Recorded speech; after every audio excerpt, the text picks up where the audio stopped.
गुलेश पाल, आप देख रहे हैं न्यूज़ 21। छत्तीसगढ़ के पूर्व मुख्यमंत्री भूपेश बघेल ने पत्रकारों से चर्चा करके आज सरकार को कई मुद्दों पर घेरा है और कई मुद्दों पर उन्होंने अपनी प्रतिक्रिया भी दी है। भूपेश बघेल ने कहा कि सरकार धान खरीदी का व्यवस्था नहीं कर पा रही है, जिससे किसानों को विकट समस्या का सामना करना पड़ रहा है। उन्होंने कहा कि कवर्धा में गन्ना उत्पादन किसानों को कीमत नहीं मिल पा रही है। गन्ना खरीदी हुए 44 दिन बीत चुके हैं, लेकिन अभी तक सरकार पैसा नहीं दे पा रही। उन्होंने और आगे क्या कुछ कहा, आप भी सुनिए। छत्तीसगढ़ किसानों का प्रदेश है और किसानों की हालत बेहद नाजुक और बेहद खराब है। एक तरफ गर्मी फसल के धान की कीमत नहीं मिल रही है, बेमौसम बारिश के कारण से फसल जहां बर्बाद हुई है, ओले भी गिरे, बारिश भी हुई, उससे काफ़ी नुकसान सहना पड़ा। वहीं विष्णुदेव साय सरकार ने बिजली और समय में पानी उपलब्ध, नहरों से पानी उपलब्ध नहीं करने के कारण से फसल वैसे भी ख़राब थी और ऊपर से ओले बरसात ने और ख़राब कर दिया। न केवल धान की फसल बल्कि चाहे वो फल सब्जी की जो खेती कर रहे हैं उनको भी बड़ा नुकसान हुआ है, लेकिन सरकार की तरफ से कोई मुआवजा या कोई सर्वे नहीं कराया गया है। और उस पर दुर्भाग्यजनक बात यह है कि गर्मी फसल खरीदी के लिए मंडी बंद हैं, कोई खरीदी नहीं हो रही है। राइस मिल से सीधे खरीदी की जा रही है और राइस मिलर तो अब तो उनके हाथ में, दोनों हाथ में लड्डू है और सर कढ़ाई में। उनकी स्थिति ये है कि सरकार की तरफ से दबाव है कि आपको जो खरीफ फसल के जो धान खरीदे थे उसे खरीदना है। एक तरफ दबाव ये, दूसरे तरफ किसानों के धान भी अब बाज़ार में आ चुका है। पिछले समय समर्थन मूल्य से अधिक की कीमत में किसान धान बेचे थे, 2300-2400 तक के गया था, लेकिन इस साल किसान 1400-1500 रुपये क्विंटल के धान बेचने के लिए बाध्य है। ये विष्णुदेव साय सरकार की अदूरदर्शिता के कारण से ये हुआ है। यदि शासकीय धानों को आप फरवरी मार्च में बेच देते तो आज किसानों को ये नुकसान उठाना नहीं पड़ता। दूसरी तरफ अभी अब बरसाती फसल की तैयारी कर रहे हैं किसान, लेकिन किसान जा रहे हैं सोसाइटियों में, पता कर रहे हैं, क्योंकि बारिश आने वाली है और उसके पहले सभी किसान खाद बीज की व्यवस्था कर लेते हैं। लेकिन दुर्भाग्यजनक स्थिति है कि सरकार के सोसाइटियों में अभी कोई खाद नहीं है, न डीएपी मिल रहा है, न यूरिया मिल रहा है। यूरिया का काम तो अभी नहीं, लेकिन डीएपी किसानों को बहुत ज़रूरी है, लेकिन किसी सोसाइटी में एक बोरा भी डीएपी नहीं है। सरकार रेक की व्यवस्था नहीं की है, खाद लाने की व्यवस्था नहीं की है। ऐसे में किसानों के सामने बहुत ही विकट समस्या है और उसे दूसरे कोई खाद लेने के लिए बाध्य करना है। अभी भारतीय जनता पार्टी के अनुषंगिक संगठन भारतीय किसान संघ के द्वारा कवर्धा में प्रदर्शन किया गया और नकली खाद बेचे जाने की शिकायत की गई। तो अब तो स्थिति ये है, किसान तो किसान, अब भारतीय जनता पार्टी से जुड़े हुए संगठन भी आंदोलन करने के लिए बाध्य हैं। लेकिन ये केवल घड़ियाली आंसू है। सरकार उनकी है तो उसे सरकार पर दबाव डालना चाहिए, न कि इस प्रकार से प्रदर्शन करना चाहिए। दूसरी महत्वपूर्ण बात यह है कि अभी कवर्धा में गन्ना उत्पादक किसानों को धान मतलब उसकी गन्ने की कीमत भी नहीं मिल पाया, अभी तक भुगतान नहीं हुआ है। पिछले वर्षों में 4 महीने तक की गन्ना खरीदी होती थी, इस साल केवल 44 दिन की खरीदी की गई है और जो खरीदी की गई है उसका भी भुगतान ये सरकार नहीं कर पा रही है। दूसरी तरफ सुशासन त्यौहार चल रहा है। सुशासन त्यौहार में केवल आवेदन ले लिए हैं, पावती नहीं दे रहे हैं। और एक उदाहरण मस्तूरी विधानसभा का है, जहां वहाँ के आम ग्रामीण जनों ने अपने समस्या के निराकरण के बारे में पूछा तो उन्होंने कहा आपके पास पावती है क्या?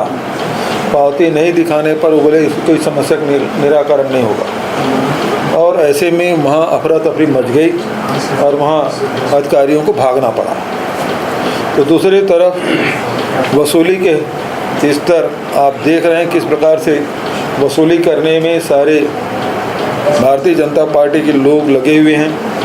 एक तरफ रेत खदान में अवैध उत्खनन हो रहा है, भारी कीमत अदा करना पड़ रहा है ग्राहकों को, तो दूसरी तरफ कोयला में, लोहा में सब कमीशन खोरी चल रहा है, सीमेंट में कमीशन खोरी चल रहा है।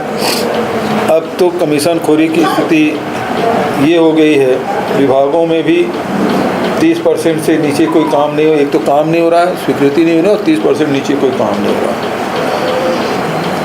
वसूली की हद तो तब हो जाती है जब मुख्यमंत्री के परिवार के लोग ही चित्रकूट रेस्ट हाउस में जाते हैं और वहाँ के सरपंच और वहाँ के निचले स्तर के कर्मचारियों से दारू और मुर्गा की मांग करते हैं और नहीं देने पर उन पर कार्रवाई हो जाती है। तो इसलिए इससे निचले स्तर की कोई बात नहीं हो सकती। मुख्यमंत्री के परिवार, उसकी बेटी दामाद इस प्रकार से चतुर्थ श्रेणी के कर्मचारी को या दैनिक वेतन भोगी को या सरपंच को डराए धमकाए और उस पर कार्रवाई करे। और इस मामले में ये पहला आंदोलन होगा पूरे देश भर में कि बकरा, मुर्गा और दारू लेके प्रदेश कांग्रेस कमेटी के अध्यक्ष दीपक बैज जी खुद पहुंच गए थे। लो भाई, हम लोग ये बकरा लाए हैं, मुर्गा लाए हैं, दारू लाए हैं, देसी दारू की बोतल लेके गए थे और एसडीएम को भेंट करने गए थे ताकि उसके बेटी दामाद तक पहुंचाया जा सके। मैं नहीं समझता कि किसी प्रदेश के मुख्यमंत्री के परिवार के इस प्रकार से कृत्य कोई सामने आया हो। तो ये बहुत ही लज्जाजनक है और ये छत्तीसगढ़ को बदनाम करने वाला है। इस पे मुख्यमंत्री, क्योंकि सीधा मुख्यमंत्री की बेटी और दामाद से जुड़ा मामला है, इसलिए मुख्यमंत्री को सामने आना चाहिए, बात रखनी चाहिए। अभी कल ही प्रेस कॉन्फ्रेंस करके मुख्यमंत्री और गृह मंत्री एक साथ दिखे। जो अबूझमाड़ में जो नक्सल ऑपरेशन हुआ और उसमें जो नक्सलियों के उच्च अधिकारी को हमारे जवानों ने मार गिराया, और अभी डीजी प्रेस कॉन्फ्रेंस करने नहीं आया। अभी मुख्यमंत्री, गृह मंत्री, भारत सरकार के गृह मंत्री, प्रधानमंत्री तक का बयान आ गया। लेकिन कर्रेगुट्टा में जब हुआ तो मुख्यमंत्री और गृह मंत्री के बयान अलग अलग थे और उसमें डीजी प्रेस कॉन्फ्रेंस करने गए जिसमें एयर गन का प्रदर्शन हुआ जो जब्त सामग्री में। और अभी तक के मुझे जानकारी मिली है 300 से 400 अभी भी पड़े हुए हैं मरचुरी में, जिसको उसका कोई ले जाने वाला नहीं है। ये स्थिति बीजापुर जिले की है। हम लोगों ने पिछले समय मांग की थी कि उनका पता क्या है, उनके रिश्तेदारों का नाम बताओ, लेकिन प्रशासन की ओर से उसका नाम तक नहीं बताया गया। और ये कहा गया 15 दिन तक के पूरा उस पहाड़ के, कर्रेगुट्टा के पहाड़ को घेर के रखा गया था। मैं खुद ही बीजापुर गया था और पता चला कि एक ही तरफ की घेरेबंदी हुई थी। पहाड़ वो महाराष्ट्र में भी है, तेलंगाना में भी है, छत्तीसगढ़ में। बहुत लंबा पहाड़ है वो, और 60-70 किलोमीटर घेर के रखे थे एक साइड, दूसरा साइड तो खुला है। ये तो सवाल रणनीतिकारों से है। जवान को तो आपने पदस्थ कर दिया, वो 45 डिग्री टेम्परेचर में उसका डिहाइड्रेशन हो रहा था, लेकिन दूसरी तरफ तो खुला था। फिर किसको पकड़े आप? क्यों आप जवानों को तैयार किए थे जब पूरा घेराबंदी नहीं हुआ है? किसी घर को घेराबंदी करना, एक तरफ को घेरेंगे और 3 तरफ खुला रहेगा, तो क्या स्थिति बनेगी? 15-15, 20-20 दिन तक क्या? आखिर इसके लिए जिम्मेदार कौन है? कौन अधिकारी है जिसके कहने से ऐसा हुआ है? उसके रणनीतिकार कौन है? जिस प्रकार के जवानों को वहाँ धेरे भीषण गर्मी में आपने ड्यूटी में लगा दिया था, और जो मारे गए हैं वो नक्सली हैं और कितने नहीं हैं, क्योंकि इसके पहले जितने बहुत सारी घटनाएं हुई है जिसमें ग्रामीणों की भी हत्या हो गई, चाहे वो कोयले बेड़ा की बात हो, चाहे कांकेर की बात हो, चाहे वो अबूझमाड़ की बात हो, इससे पहले की, और चाहे बीजापुर की बात हो। 31 में से 2 ग्रामीण थे, उसको आज तक मुआवजा नहीं मिला। 3 तुम्हारे तेंदुपत्ता सीजन है, वो छाल लेने गए थे, पिछले साल की बात है, 3 लोगों को मार दिए, 2 भाग गए। 3 ग्रामीण थे, सब लोग बोल रहे हैं ग्रामीण है, लेकिन सरकार के तरफ ना स्वीकारोक्ति है ना उसको कोई मुआवजा मिला है। कहते कुर्सी बचाने के चक्कर में दीदी को इस तरीके से बैग भर भर कर भेजे गए। जहाँ तक के शासकीय कार्यक्रमों की बात है, कितने शासकीय कार्यक्रम हुए? 15 साल रमन सिंह थे, कितने शासकीय कार्यक्रम हुए? हमारे 5 साल के कार्यकाल में और अभी के कार्यकाल में कितने की जांच कर रहे हैं लोग? सबकी जांच करा ले, सब में जांच कराए ना। रमन सिंह जो विकास यात्रा निकाले थे उसकी भी जांच करा लो। बलौदा बाजार में कौन कौन से विभाग कितना खर्च किया, पूरे प्रदेश का निकाले। 15 साल वो निकाले, हमारा भी निकाले, अभी 1.5 साल इनका भी हो गया, उनका निकाले। ये जो शपथ लिए ना अभी मंडल निगम के लोग, उसमें लाखों खर्च हुआ है, उसका भी हिसाब किताब कर ले, उसे जांच कराए सब, ठीक है ना। आपके कार्य को खत्म करने की कवायद शुरू हो गई है कि HQ से इसकी शुरुआत हो गई है, शनिवार को भी वहाँ कर्मचारी अधिकारी ड्यूटी, इसको किस रूप? देखिए, एक तरफ ये है कि खासकर पुलिस विभाग में उनको कोई वीकली आप तो मिलता नहीं, और ऐसे में एक तो उनको पारिवारिक दबाव भी रहता है, काम का भी दबाव रहता है, ना अपने शरीर के बारे में देख पाते पुलिस वाले, न मानसिक स्थिति। तो लगातार 24 घंटा यदि ड्यूटी में रहे तो उसकी मानसिक स्थिति क्या रहेगी? तो शारीरिक, मानसिक और पारिवारिक जो दबाव है उसको ध्यान में रखते हुए ये छुट्टी की घोषणा की गई थी। लेकिन अब सरकार उसे भी, चूँकि भूपेश बघेल के कोई भी निर्णय हो सबको पलटना है, लेकिन अभी तक के बिजली बिल हाफ योजना पलट नहीं पाया, स्वामी आत्मानंद उत्कृष्ट विद्यालय पलट नहीं पाए, हाट बाजार क्लिनिक योजना पलट नहीं पाए, 35 किलो राशन हर परिवार को उसको पलट नहीं पाए, किसानों को जो बोनस मिलता था उसको पलट नहीं पाए, भूमि श्रमिक न्याय योजना मिल रहा था उसको पलट नहीं पाए। कोशिश तो बहुत होती है, गौठान भर बंद कर पाए,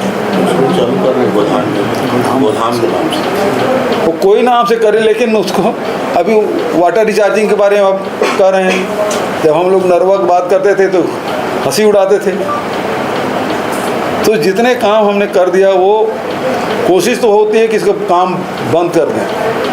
तेंदुपत्ता हम लोग 4000 देने की बात की थी, ये लोग 5000, लेकिन अब खरीद ही नहीं रहे। किसी एक दिन का, किसी गांव 2 दिन का, बस इतने खरीदे। मनरेगा जो ये हमारे शासनकाल का नहीं, ये यूपीए सरकार की थी। आज मनरेगा बंद है, सारे मजदूर मांग रहे हैं कि काम होना चाहिए। बीजापुर में, सीमावर्ती राज्यों में, जिलों में, दूसरे प्रदेश में काम के लिए जा रहे हैं। स्थिति ये है, भयावह स्थिति। वहाँ तो बीजापुर में और सुकमा में 30 से 40 हज़ार लोग, खासकर युवक युवती, पलायन कर गए। रोज़ वो छोटे हाथी में बैठ के मजदूरी करने के लिए वो आंध्र प्रदेश जा रहे हैं, तेलंगाना जा रहे हैं, महाराष्ट्र जा रहे हैं। अब फिर से पलायन शुरू हो गया है। जवान इसलिए जा रहे हैं, एक तरफ पुलिस का डर, दूसरी तरफ नक्सलियों का। एनआईए का भारी दुरुपयोग यहाँ किया जा रहा है, जिस पे देखो एनआईए लगा रहे हैं और जेल में ठूसे जा रहे हैं, और एक भी प्रमाण प्रस्तुत नहीं कर पाए और बाइज्जत बरी हो रही है, साल भर जेल में है। लेकिन जब ट्रायल चलता है तो उसके कोई साक्ष्य नहीं है, तो छूटे जा रहे हैं। तो 15 केस ऐसे हो गए। लेकिन गरीब आदिवासी उसके पास वकील का खर्चा भी नहीं, वकील को देने की।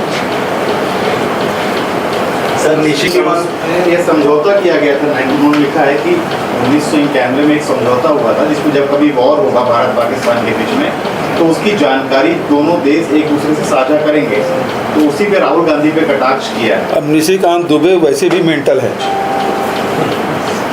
जो सुप्रीम कोर्ट के बारे में टिप्पणी करते हैं उसकी पार्टी वाले उससे अलग अपने आप को अलग हटा लेते हैं। निशिकांत दुबे को तो ये बताना चाहिए कि भाई आप जब परिवार के साथ 25वीं वर्षगांठ मनाने के लिए, शादी सालगिरह मनाने के लिए गए थे तो सारी सुरक्षा व्यवस्था थी, और पहलगाम में 26 लोगों की मौतें होगी, वहाँ सुरक्षा व्यवस्था क्यों नहीं? और यदि एग्रीमेंट की बात कर रहे हैं तो एक तरफ ट्रंप जो बोल रहे हैं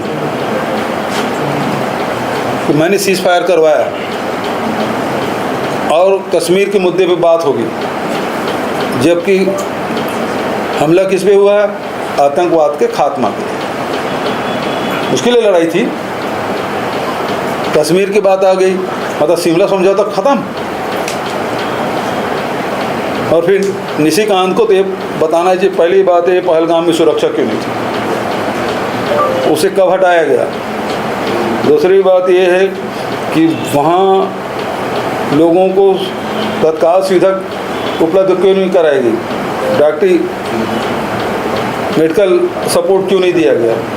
तीसरी बात ये है कि वहाँ से 300 किलोमीटर दूर है पाकिस्तान सीमा